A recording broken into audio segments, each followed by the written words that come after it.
G'day everyone, let me show you how to create this cool striking design in Photoshop. My name is Hoi, and in this video we use masks, blend modes, gradients and more to create this. If you want to follow along, you can use the exact images that I'm using. The links to all the images are in the description. Okay, so to get started, let's open the files that we'll be using by going to File, Open, navigate to the folder where you've got your image saved, click on the file and press Open. Now the first thing that we'll do is make a smart object out of this. So let's right click on this and select Convert to Smart Object. And what a smart object is, it's a wrapper that protects your image. So when you apply effects on top of the smart objects, you can always go back to the settings and change it later. So let's rename this by double clicking on this and type in Korea and press return on our keyboard. Let's duplicate this by pressing Command or Control J on the keyboard. Now it'll become more apparent why I've duplicated this, but for now let's just follow along and let's double click on this to rename it to Women and press return on our keyboard. We're going to work on our Korea layer here, so I'm going to turn off the visibility here and then just select the Korea layer. The first thing that we'll do is make this black and white, because what I want to do is create a faded old photograph look here. With my Korea layer selected, let's go to our adjustment layer icon here, go up to black and white. I'm going to make a little bit more room for myself so I can see all the black and white options here. I'm not too happy with the default black and white settings here, so I'm just going to use a preset by clicking on these presets here, and the one that I'm going for is green filter. Now what the green filter does compared to default black and white is increase the reds and yellows and greens while decreasing the cyans, blues and magenta. Now the next thing that I want to do is color grade this image by using the gradient map. But before I use the gradient map, I want to make sure that you also have the gradients that I'll be using. So let's go to Window and make sure that gradients is selected. This window will fly out. And in this window here, which you can resize it by just clicking on this and dragging it, just search for whether you've got legacy gradients here. Now, I've got it here. You might not have it. So if you don't have it, let's go to this hamburger menu here. Click once and click on Legacy Gradients. When you click on that, it will create the legacy gradient options here, which is at the bottom of all your gradients. You can see here that I've already got the legacy gradients here, so I don't need the one that I've just created. So I'm going to click on that and then just trash that. And now that we've made sure that you've got the legacy gradients, I'm going to go to my adjustment layer icon here and then select gradient map. And you see that the image has changed color, and that's because of my options here, my color palette here. I've got white as my foreground and then black as my background, which is basically assigning white to my dark areas and then black to my white areas or bright areas. Now let's open the gradient map by clicking on this bar here. The gradient editor will come up. So as I briefly mentioned, how a gradient map works is basically applies whatever color here is to the dark areas. So the left side of this bar is where the dark areas is, and then the right side is the light areas. So what it's saying is here is that wherever there is dark areas, let's apply this white color here, and then wherever there is bright colors, let's apply the black color here. That's just for your information. We're not going to use black and white. What we're going to do is search for our legacy gradients, which we just imported over. So once you've found the legacy gradients here, let's click on this arrow here to show all the options here. And let's go down to find photographic toning. Now let's click on this arrow here, and then you'll see all these options here. You probably won't see exactly the same view as I have it here because I've changed my view to small list. You probably have it on default, which is small thumbnail, which is exactly the same, but you don't have the text alongside it. Now what I'm going to use is this Selenium 1 here, which is the second one here. So I'm going to click on that, and that automatically grades our image here, which saves us from having to manually create these color stops. Isn't that fantastic? If you're working on a different image, you can always experiment with different tones, like this one, which is pretty cool, and this one. So whatever look you're going for, you can always experiment with it. But for this exercise, what I'm going to do is just return it back to Selenium 1 and then press OK. Now to add to the old photo feeling again, what I want to do now is to add some grain to this photo. With my Korea layer selected, let's go to Filter and go down to Camera Raw Filter. With our Effects option selected, you will have these options here. So if you don't see all these options, just make sure that you expand your options here by clicking on this arrow here, and then you'll see it there. So I'm going to use a grain of say 50 and a size of 25 and a roughness of 50 would do. And you can actually preview what you've done by showing the before and after, or you can see it side by side by clicking on this button here, and then you can actually zoom in by clicking and scrubbing to the right, so then you can have sort of a side-by-side comparison. I sort of skipped over what size and roughness is, but while we're in this view, I may as well just explain it here. So the size is basically the size of the grain, and then the roughness is how rough the dots are. We won't do anything about vignetting, so I'm going to leave it at 0. Now I said I wanted the size and roughness at default, but I've changed this and then I've forgotten what the default values are. So a simple way of resetting it to default is just double click on these tabs here, and then it will just return it back to default, which is 25. And then I'll do the same for roughness, which was 50. I knew that. You knew that, right? So I can return it back to a single image here. So let's click on this a few times, and then I'm going to press OK. Now the next thing that I want to do is to reduce the contrast of the photo. It's still a little bit too dark. I wanted the faded look.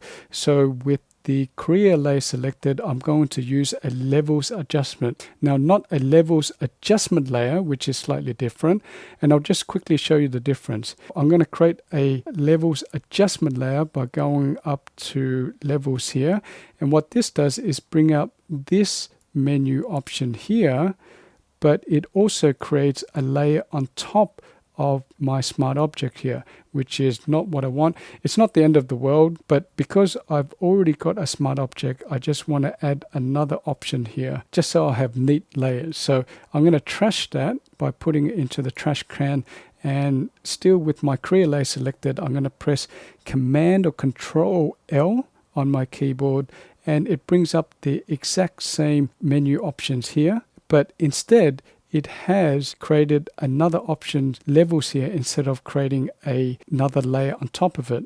Now this only works if you have a smart object. If you don't have a smart object, what this will do by pressing Command L or Control L, it will actually burn in the changes onto the image, and then you can't change it. That's the beauty of a smart object. Now going back to the contrast, what I want to do is set the dark pixels not to black, but to something like here. So what I'm saying is that the darkest point of this image can only be this shade of gray here, not this pure black. I'm going to do a similar thing on the white area. I'm going to say the brightest point shouldn't be bright white. It should be something like this, 240. So you can preview it by pressing this check mark here. So this is before and this is after, and I quite like that, so I'm going to press OK. Now as I mentioned, you can change those settings if you don't like it. So if you want to change a camera raw setting or the levels, just double click on your options and then you can just change it and then press OK. Now to add to the faded old film look, what I want to do is add a film texture on top of this. I'm going to bring in another picture, so let's go to File, Place Embedded, click on this close-up photography negative and press place. I'm going to rotate this so it's vertical, so press shift on my keyboard and then click and drag it so it goes in 15-degree increments, and then I'm going to resize this proportionately and from this center here by pressing Shift and Option, that's Shift and Alt if you're on a PC, and then just drag it out until I have it roughly the size that I want. And then I'm okay with that, so I'm going to press this check mark here to accept the change. I'm going to change the blend mode so we can see through it by clicking on this and changing it to screen. Now that looks good, except that I still got a little bit of this here, which I can leave it in, but I don't want to. And it's a little bit too prominent, these dust marks here. So I'm just going to reduce the opacity to something like 28%, and then I'm just going to resize it so I don't see this bit here. So with this layer selected, let's press Command or Control T on the keyboard. Let's zoom out a bit and just drag it out a little bit more so we don't see that little bit in the corner, and I'm going to press this check mark to accept the change. Let's press Command or Control 0 to fit it to screen. Now before we go on to the next step, our layers here are getting a little bit out of control, so I'm just going to group that into folders so we can keep track of everything that we're doing. So I'm going to click on this gradient map here, press Shift on my keyboard, click on the Korea layer here, so these layers are all selected. Let's press Command or Control G on the keyboard, double click on that and type in Korea, press return on our keyboard. Now I'm going to group that by itself, this women layer here, by selecting that, and then press Command or Control G and rename that to women. Now the next step is to colorize these women here, and this is the reason why I made a copy of the image right at the beginning, because we want to make a selection of the women and then mask that out. Now let's make sure that our women layer is selected and click on this visibility icon, and let's go up to select and select subject. Photoshop is going to have a think about it, and when it does, these marching ants will come out. And to make a mask, let's press this mask icon here. And as good as Photoshop selection is, it's not perfect. So if I zoom in a bit, you can see that these bits here are still not selected, and her face of this poor lady has been masked out. So to fix that, we can brush in the areas that we want and brush out the areas that we don't want. Let's make sure that our mask layer is selected. Let's bring out our brush tool by pressing B on the keyboard and resize your brush. Now I've got a teeny tiny brush here, so I'm going to resize that by pressing Control, Option, left click on my mouse, and then just scrub right to make it bigger, or I can scrub left to make it smaller. If you're on a PC, that is Alt and right click on your mouse, and then you can scrub left or right to make it smaller or bigger. Now, because I want to reveal her face here, the color that I need to do that is white as my foreground. If you don't have white as your foreground color, you can press D on your keyboard. That will reset to default colors, and then you can paint in back her face. So we're restoring this poor lady's face. This area is done, but these areas we want to mask out. To mask out things, we need to use black as our foreground color. At the moment, black is our background color. You can switch that by using this toggle switch here, or you can press X on your keyboard, which I'm going to do. I'm going to resize this a little bit smaller and then just brush that back out. So I've just got this little area here. So instead of making my brush tinier and tinier and tinier here just to get that little wedge out, what I'm going to do is, well, first going to select black as my foreground color by pressing X on my keyboard, and I'm just going to mask that out. And I know that I'm going to select some of her dress here and some of her sleeve here, but that's okay. So after I've done that, I can switch my foreground color back to white and then just paint in the sleeve back. So that's an easier way or quicker way to deal with that wedge there. Now once you've corrected your mask, let's fit it back to screen by pressing Command or Control 0. Now the next thing that we're going to do is slice the image so we have different rows here. So as you saw in the intro, it's not a continuous image, but sort of like sections, 5 sections of an image here. So we want this to be exactly proportionate. So what we're going to use is guides. So let's go to View and go to Guides and click on New Guide Layout. Now you can see that I've already played around with it before, so you can copy my settings. So with the columns options here, you don't need to select it, so make sure that is deselected. Check rows, so there's a tick mark here, and the number of rows we're going to have is 5 because the words that we'll have on the right side of the image is Korea, and the word Korea has 5 letters, so that's why we want 5 rows here. Let's leave the height as blank so Photoshop can figure it out by itself. Now the gutter is 30 pixel, and that is the space between the rows, so from here to there is 30 pixels. So you can leave all these unchecked and then press OK. To mask this out, we need to make a selection. So let's grab our marquee tool here, or you can press M on your keyboard. But before you make your selection, let's make it easier on ourselves and go to View and just make sure that Extras is checked and then show Smart Guides, and then Snap is checked and make sure Snap to. All these options are selected. So when we make a selection, it's snapping to the documents and the guides, etc. It just makes it easier for you to make the selection. Let's click and drag this so we have our first gutter selected. Now to add to this selection, let's press Shift on our keyboard and our cursor will change into this plus icon here, and when it does, let's click and drag out again on this second gutter, and then let's keep doing the same for all the other gutters here.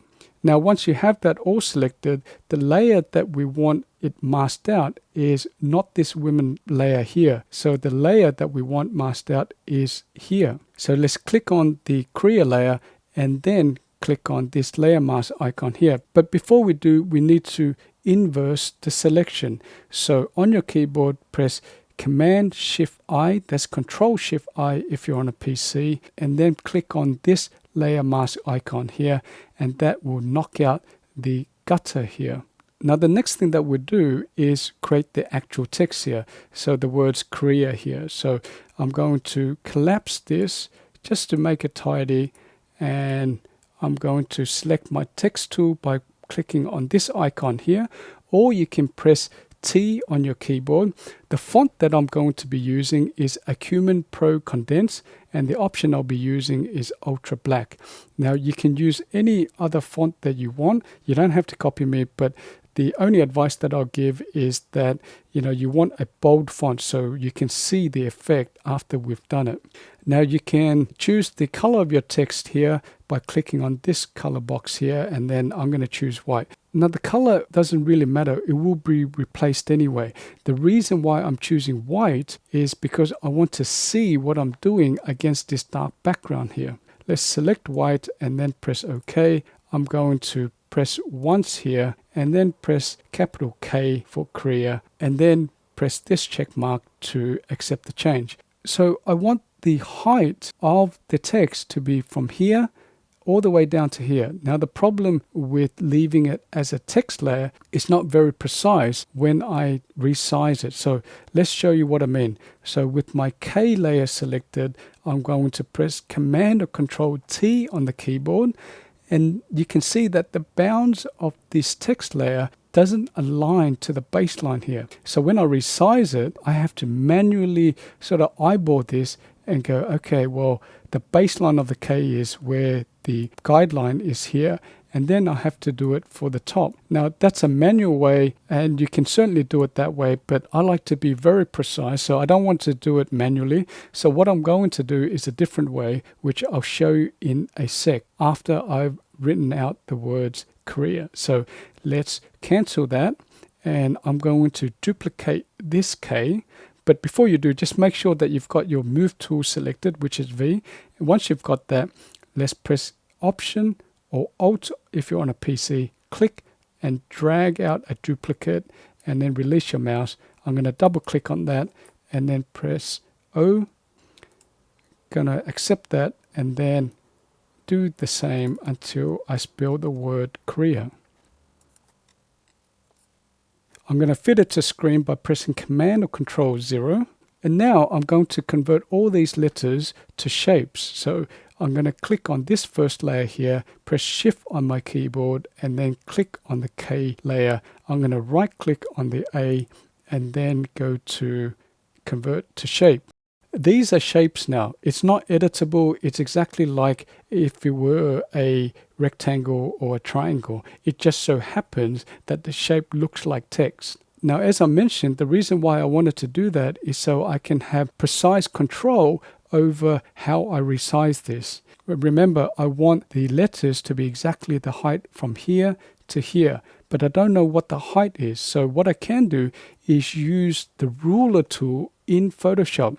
I'm not sure how many people know that there is actually a ruler tool in Photoshop. So if you don't know, let me show you where to find it. So you go to the eyedropper tool here. Let's click and hold onto your mouse. And then the third one from the bottom is the ruler tool. So let's select that and let's hover our cursor around about the top here. Let's press Shift on the keyboard and then click on your mouse and then drag out a line until it hits the bottom of this guideline here, and then release your mouse. And then this menu bar here shows us that the height of that measurement is 456 pixels. That's all the information that we need from it, so we can clear that measurement out and then go to our K layer and then bring out our transform control handles by pressing Command or Control T. And then here, what we're going to do is change this to 456. Now, before we do that, let's make sure that our chain icon is selected. So when we do that, it proportionally scales the width along with the height. So after you've got that selected, let's type in 456 and then press Enter and then Enter again to accept it.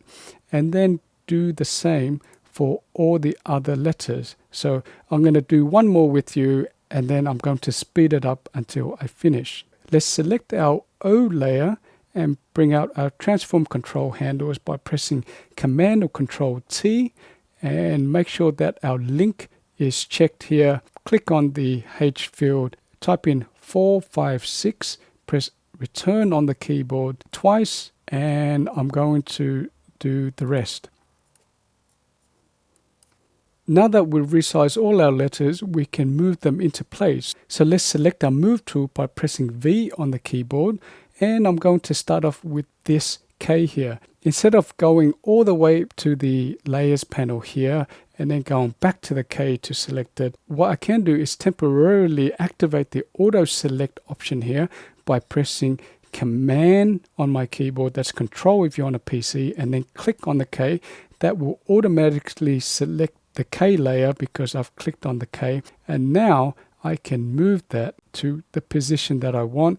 And when I see the purple horizontal and vertical guides, I can release my mouse because I know that it's snapping into place. So now let's do the same for the O. So press Command or Control and then click on the O to activate the O layer and then just move it into place. Let's do the same for R. Command or Control, click on the R and then move it into place again. Now the next thing that we need to do is replace this white fill here with an actual image, which is basically a duplicate of this background image here. But before we do, let's make sure that we're all neat and tidy and create a group for this text here. So let's click on this A layer here, press Shift and then click on this K. Let's press Command or Control G and double click on that, rename it to text, press Return.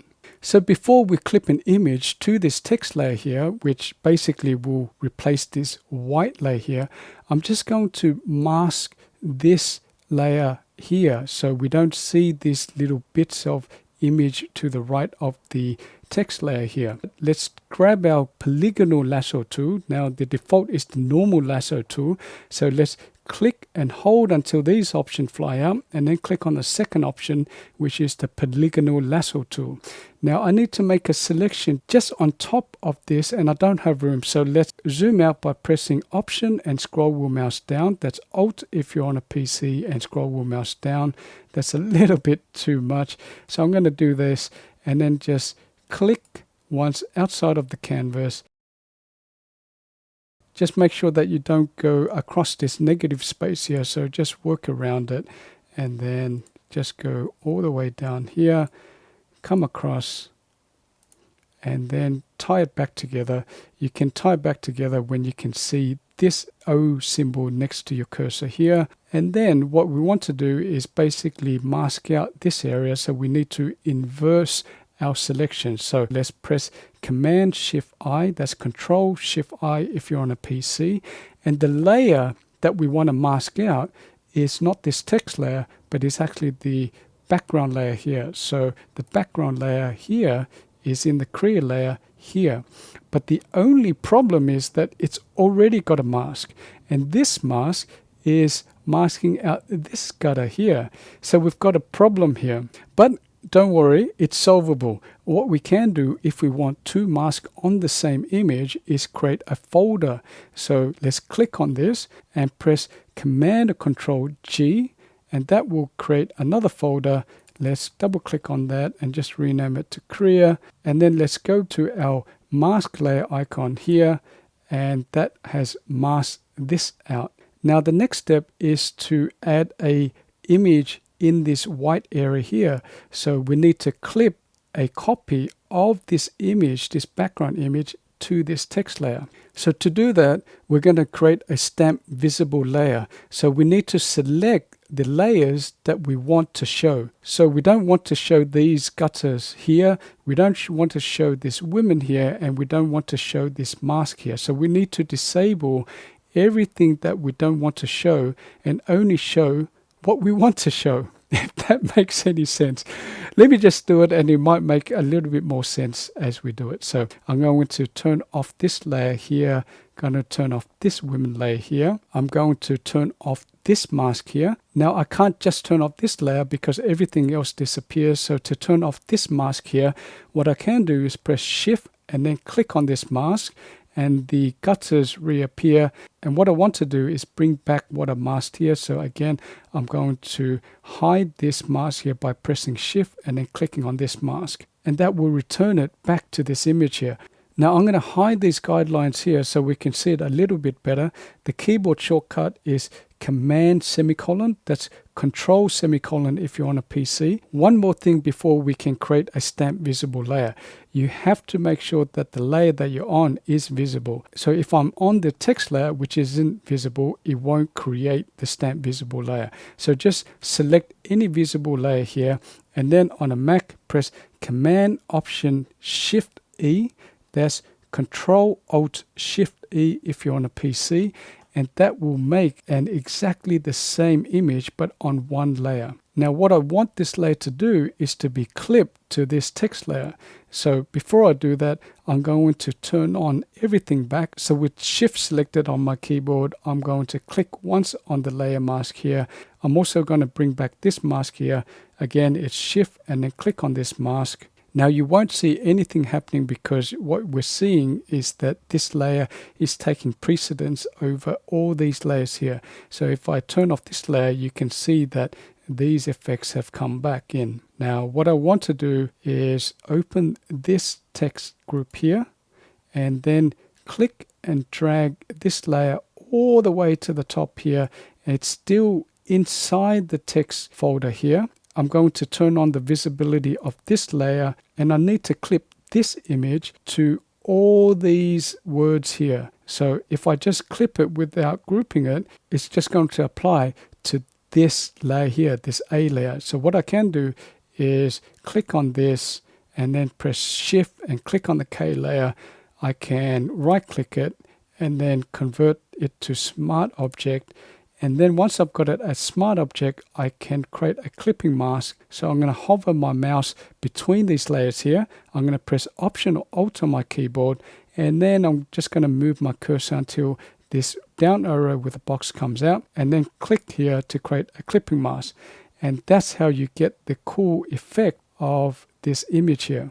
Now again, I'm going to tidy it up by closing this and turning on this women layer here to bring back the color of these women here. And the last thing that we'll do is add a background to this so we don't see these transparent pixels. But before we do that, I want to enlarge the canvas so we have a little bit more space to play with. So to increase the canvas size, let's go to Image and go down to Canvas Size. The width we can change it to 2400, and the height, just to make sure that it's in proportion, let's type in 3000, and just make sure that you have pixels selected and then press OK. Now that has given us a little bit of breathing room here. The next thing that we'll do is to bring in our texture layer. So go to File, go down to Place Embedded, and click on this rustic texture background here and then press Place. Let's rotate this so it's vertical. I'm going to press Shift and then just rotate it so it rotates in 15-degree increments.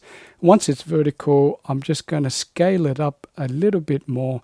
I'm going to scale it up proportionately and from the center by pressing Shift and Option. That's Shift and Alt if you're on a PC. And then just size it up something like this. And I'm going to accept that by pressing this check mark here.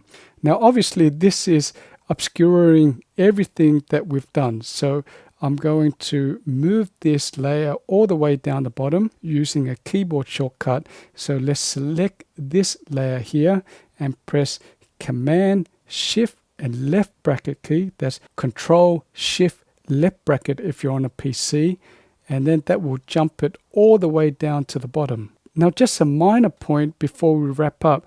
Now you can see that this film texture layer also is applied to the background. If you don't want it to apply to the background, you can clip it to this layer here. So with my layer selected here, I'm going to press Option on my keyboard or Alt if you're on a PC, and then just clip it like this, and you can see that the texture only applies to the main image here and not to the background.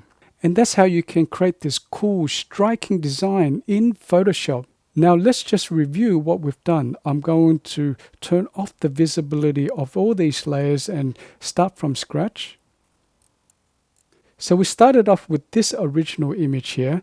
Then we added a black and white layer here. We color graded it by using the legacy gradients using gradient maps. Then we added some grain to this and reduced the contrast by using levels. Next, we added a film texture to give it an even older or aged look. And then we colorized the women and then masked out some of the image so it looked like separate images. And then we placed the text on top of this, and we had to create a mask so we can see the text. And then finally, we added a background. And that's how you can create this cool striking effect in Photoshop. I hope you found this useful. Thanks so much for watching. Let me know what your favorite technique was or what you would like to see in future videos.